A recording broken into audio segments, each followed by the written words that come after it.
Police ও BSF এর নিরাপত্তার মধ্যেই রাজ্যে রমরমাভাবে চলছে মানব পাচার চক্র। সীমান্তের বিস্তীর্ণ অংশে পাচারকারীদের মোটা টাকা দিয়ে অবৈধভাবে রাজ্যে প্রবেশ করছে বাংলাদেশ ও বার্মিজ অনুপ্রবেশকারীরা। সম্প্রতি রাজ্য পুলিশকে ঘুমে রেখে মানব পাচারের সঙ্গে যুক্ত কয়েকজন বড় রাঘব বোয়ালকে আটক করে নিয়ে গেছে জাতীয় তদন্তকারী সংস্থা এনআইএ।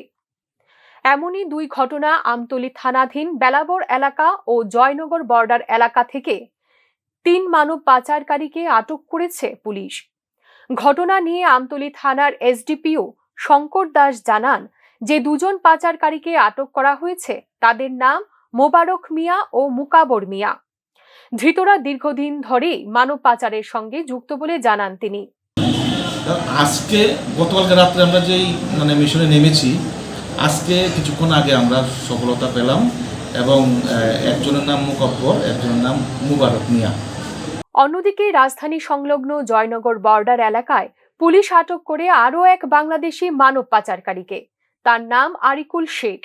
ধৃত ব্যক্তির বাড়ি বাংলাদেশের চাপাই নবাবগঞ্জ এলাকায় বলে জানান তদন্তকারী পুলিশ আধিকারিকরা। এবং ওই গত দিন যে চারজন ধরা হয়েছিল তাদেরকে বর্ডার ক্রস করতে প্লাস ওই তাদের যে ডেস্টিনেশনে নিয়ে যেতে তাদের ধৃত পাচারকারীকে এদিন আদালতে তোলে পুলিশ। বর্ডার ফেন্সিং ও সীমান্ত নিরাপত্তার মধ্যেই রাজ্যে চলছে মানব পাচারের শক্তিশালী নেটওয়ার্ক। সচেতন মহলের বক্তব্য, শস্যের মধ্যে ভূত থাকার ফলেই বিভিন্ন জায়গায় চলছে মানব পাচার বাণিজ্য। Bureau report, news now.